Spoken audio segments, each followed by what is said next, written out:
Hey everybody, welcome back into the SoCal Sports Report with my co-host Ailis Garcia. I'm Bobby DeMuro. The sun's setting behind us here in sunny Southern California, and it's the perfect backdrop to talk about whether the sun is setting on Kobe Bryant's career. Kobe's had two major injuries in the last 9 months. He tore his Achilles back in April. He broke a bone in his left knee back in December. He's done for the season. We're going to talk about the Lakers' fortunes in just a second without Kobe. I'm going to give you a hint, they don't look good. But before we get there, Ailis, what do you think about Kobe? Does he have anything left in the tank? I think Kobe has the mentality and the mental drive to be able to play, for the rest of his life. Because I really admire his tenacity, his drive, and his mental performance. But physically, no one's bionic. At some point, your age is going to catch up with you. It doesn't matter how talented or how athletic you are. He's 35. He's coming on the end of his career. Look at Derek Jeter, injured, one of the greatest baseball players, and at some point you have to realize that and say, all right, it's this is time. I would argue that maybe the women on like Real Housewives of Beverly Hills, that they're bionic. But that's a different.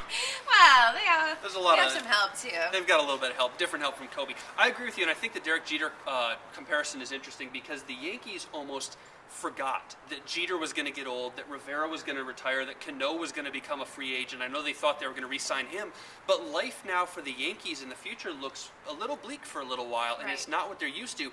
The Lakers, I think, risking doing the exact same thing because it's like they didn't prepare for life after Kobe. Well, because he was healthy for so long, and he, has always played amazingly, and all of a sudden he gets hurt, and people aren't really prepared for that. They think that a great is always going to be a great, and they kind of forgot that athletes do get hurt regardless, if you're Kobe Bryant or, a nobody. And we'll see Kobe play, probably 3 or 4 more years. But the question is how productive those years will be and who will be around him, which is a good transition because when you look at the Lakers' fortunes, broadly speaking, they don't scare a lot of people right now. Paul Gasol is not who he was. Between the time we film this and the time this airs, he may have been traded. The trading block comes up every week. Poor Which team is Paul Gasol going to? He's going to be in Milwaukee or Toronto or Calgary or who knows. He's going to be somewhere. Mars. I hear they have a great team. But the Lakers, to me, when we look beyond Kobe, they just don't have a lot of people. They've got a decent bench if you had a good front line. Steve Blake, Nick Young, those guys are fine. The Lakers don't have the front line. They don't have enough to compete. Steve Nash scares nobody because it's difficult to scare people when you can't get on the court. And Paul Gasol, when he's healthy and around, he's still not that effective. He's been torched by Nuggets center Timofey Mozgov, and he doesn't scare us. Right. I think it's a challenge for the Lakers moving forward because they just don't have the pieces, even besides Kobe. And you can make an injury argument, but they never had the pieces to begin with. Right, and Kobe tries to put the pieces together on the sideline, but that's not even working either. Yeah. So it's not looking too good right now for the Lakers. And even looking at the Clippers have always been compared to the Lakers, and now the Clippers are setting the bar. Yeah. And so that there's a shift when that happens. Oh, total changing of the guard in LA, and we'll talk about the Clippers actually next week because it's a great time to be a Clippers fan. The last question I have for you, Ailis, on the Lakers before we move on is what do they do the rest of the season? Because the Western Conference is very good. The Pacific Division is better than it was last year. Lakers won 28 of their final 40 last season to kind of run into the playoffs and didn't go very far when they got there. But can they do the same thing this year, or do they start dumping salary? I think they have to start dumping salary. They have to think ahead because right now it's not working. They're not going to win this year. So you have to start planning for the next year. You have to start figuring out, okay, what's plan B? What are we going to do to strategically put ourselves in the best position so we can come back next year and go full throttle? And there is one technical thing, the new collective bargaining agreement in the NBA. If you're over the luxury tax threshold, obviously you pay the tax, but if you're over it 2 years in a row, you have to pay an extra tax for being over it twice. So the Lakers were over it last year. Speaking of over it, there's a helicopter. The Lakers were over it last year, and if they're going to be over it again this year, they're going to have to pay the double whammy. So I think you definitely have to trade Gasol, get under the tax, call it a year. You can't lose home games to the Raptors and Hawks if you're a playoff team. The Lakers did that already this year. They're not a playoff team. Well, it's also distracting, too, if every week you're thinking about trading Gasol. It's like, trade him or not. He's either here or he's not. So make the trade and start planning. Speaking of trades, let's transition to our second topic now because Major League Baseball has been in full swing in the offseason, and depending on how you feel about baseball, the hot stove, the winter meetings may be more exciting even than the play on the field. We're going to break down 5 teams in California and the moves they've made in the offseason in baseball and see who won, who lost, and which moves we like the best. So let's start the furthest south team, I guess, if you will, the San Diego Padres. To me, they dismantled their bullpen. They got rid of 2 key guys. Luke Gregerson and Joe Thatcher have gone to Oakland and Cleveland, respectively, and didn't get much back for those 2 guys. However, they did pick up Joaquin Benoit, who's a very good closer and really one of the only closers on the market when they had a chance to get him. That moves Houston Street into a setup role, and so their bullpen may actually be stronger than it was last year. You would hope. It needs to be. It can't be worse than it was last year. The interesting move for the Padres, the offense doesn't excite me at all. They've got decent guys, but it just doesn't excite me. Will Venable's a nice player, but other than that, meh. The interesting move is Josh Johnson, the starting pitcher. Potential comeback player of the year this year. He was great in Miami for several years, had a terrible year in Toronto last year, got injured, got hit. Just a bad season, just a wash and a mulligan. He's in a pitcher-friendly park in Petco, and if he can get back to form, he's on a very team-favorable contract, very incentive-laden. He's a potential comeback player of the year and really could kind of restart his career. That's the Padres. I don't know if I'm that impressed. People would start getting excited about the Padres, too. Maybe. You would hope people would get excited about him. They have a great ballpark, and no one gets excited. Yeah. What about the Angels? I think that the Angels just have to start winning. They have the roster to be able to win the World Series, and they're paying the payroll for it too. So they have to just start doing something. Right now, it's just kind of all over the place. With Pujols and Hamilton, they're spending most of their payroll on them, but they have Trout and they have other players that can really bring the team together and start actually hitting some balls. My only question with the Angels is anyone who pays Joe Blanton money to pitch is dumber than he looks. So I'm looking at you, Jerry Dipoto, and Artie Moreno. All right, so moving on to the A's, let's go up to NorCal for a second.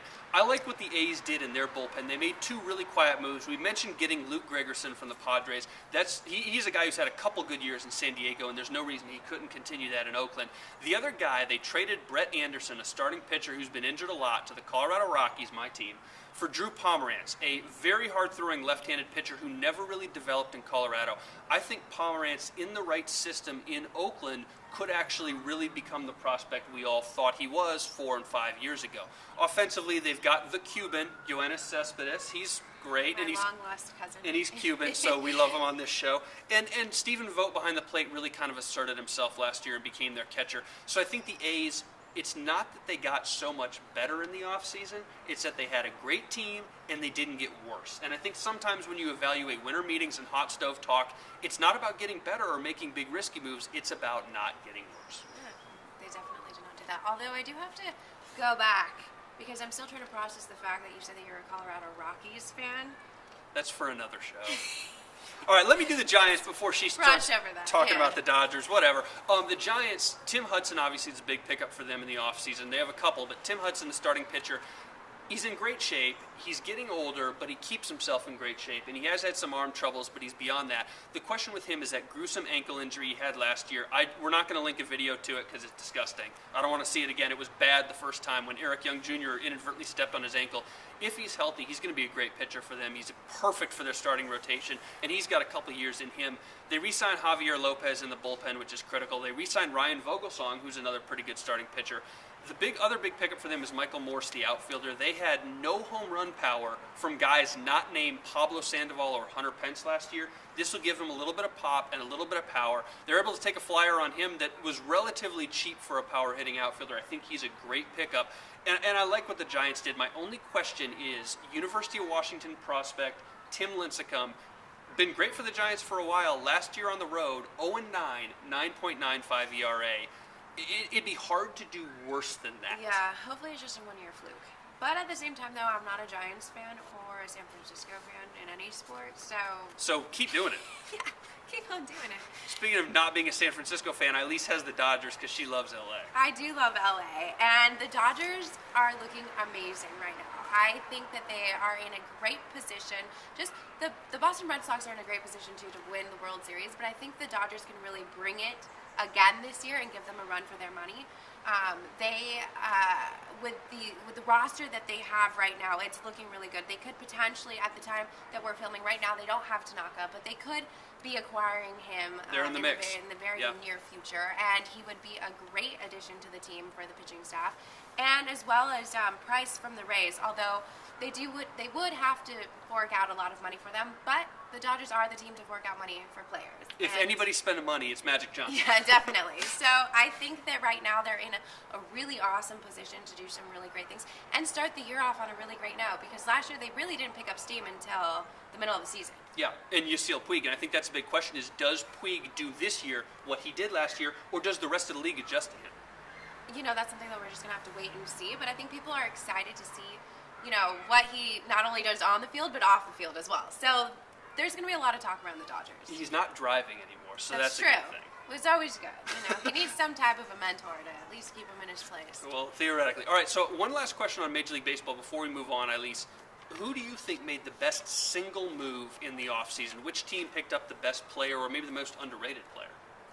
You know, I don't know about which team picked up the best player, but I'm going to have to stick again with my Dodgers. I think that they're in a great position. So I don't really care what any other team does. And the Dodgers did do something good.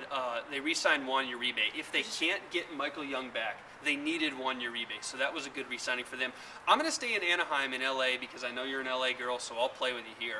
I like what the Angels did picking up, are you ready for this? Raul Ibanez. Yeah, he's still playing. It's 2014 and he's still playing baseball. I feel like he was playing in the 1980s before we were born. He's old, but he's productive, and he was incredibly productive in Seattle. I think he stabilizes everything in Anaheim and sort of brings an already great veteran roster kind of full circle and gives them another option to be a phenomenal DH. Well, at this point, it's like, what else can you do? So this... Give him a chance. And the other one, I mentioned it before, but Josh Johnson, when he has a great year in San Diego, we're going to pull out this video in September, October, and we're just saying he's going to have a good year. We're calling it now. All right, let's move on to our third topic. Totally different, a left turn literally and figuratively from the baseball talk. And really a simple question. Can Los Angeles support an NFL team? I think they can. Well, really?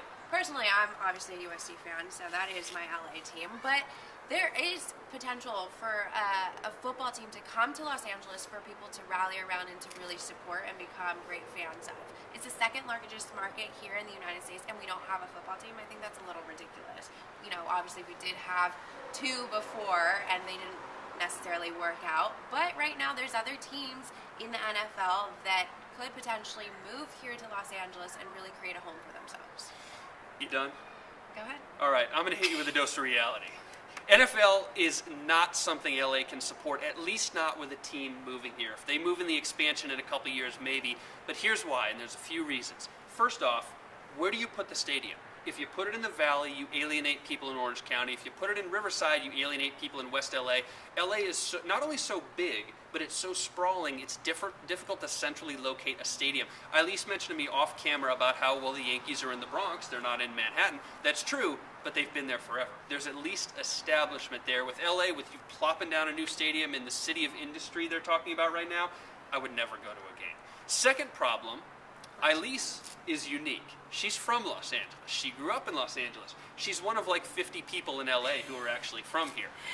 I'm not from here. A lot of people aren't, and I don't presume to have my experience translate to everybody in Los Angeles, but there's a lot of transplants here. And if you're from Denver, Dallas, Seattle, Baltimore, DC, wherever, you're not going to magically pick up an LA team if you have an allegiance to the team where you were from.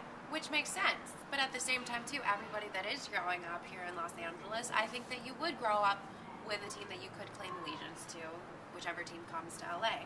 I didn't have an NFL team playing here when I was growing up, so I have no allegiance to any team right now. But if I did have a team that I could watch every week and root for and actually go to the games, I'm not going to drive down all the way to San Diego, but if I could go up to downtown LA and go to a game, of course I would be supporting the team and rooting for them. So as an LA native, and the only LA native I've ever met here, who do you cheer for? Are you a Chargers fan? No. I mean, who is the Chargers fan? Oh, see, there you go. You don't even have fans in San Diego. How do you find them in LA? The last thing, and I think this is what it really comes down to, it's not that LA is a bad market to have a team, it's that it's a bargaining chip for other teams. Well, and there's a lot of factors at stake, too. There's a lot of key players. There's so many people involved in the decision-making process. I mean, at one point they did have Farmers Field already set up and ready to go with the funding ready to build this stadium, but it's where do you put it? What team comes? There's so many things that you have to think about and so many people involved that it's just kind of, it's a lot to take on, and nobody's really making a decision except for not making a decision. Yeah, and I think when you look at other teams and the way they use LA as a bargaining chip, the Falcons did this when Arthur Blank wanted a new stadium. The Jacksonville Jaguars have done this and kind of continue to do this. The Vikings and Ziggy Wilf did this, and they're getting a new stadium. You just float that idea that you're moving to LA, and all of a sudden the Minneapolis City Council just makes you a stadium. Hey, this is great. It's more complicated than that, but that's a lot of what's going on. Well, they know how much money it generates in the city, so of course they don't want the team to leave. However, look at Jacksonville. They're not even filling the stadium. So they have to look at other options, too, as a team. And LA looks pretty good, but at the same time, London looks good, too. So it's... London looks great. I want to see the Jags head to London, and I want LA to get an expansion team. I don't know if either one of those are going to happen, but I think it'd be great. Hey, it'd make for great football. Great football, LA to London. All right, we're very pessimistic about the NFL here in LA, as you can tell. We've got our own football, USC, but not the Chargers. We want to hear from you guys, though. So if you think LA can support an NFL team, or not, maybe, make a better case than us. Tell us on Twitter or Facebook. We want to know what you've got. Or comment below. We want to know what you've got about the NFL in LA. That's it this week on SoCal Sports Report. Thank you guys so much for tuning in again. We will be back a week from today with more sports discussion. For Ailis Garcia, I'm Bobby DeMuro. We'll see you guys next time.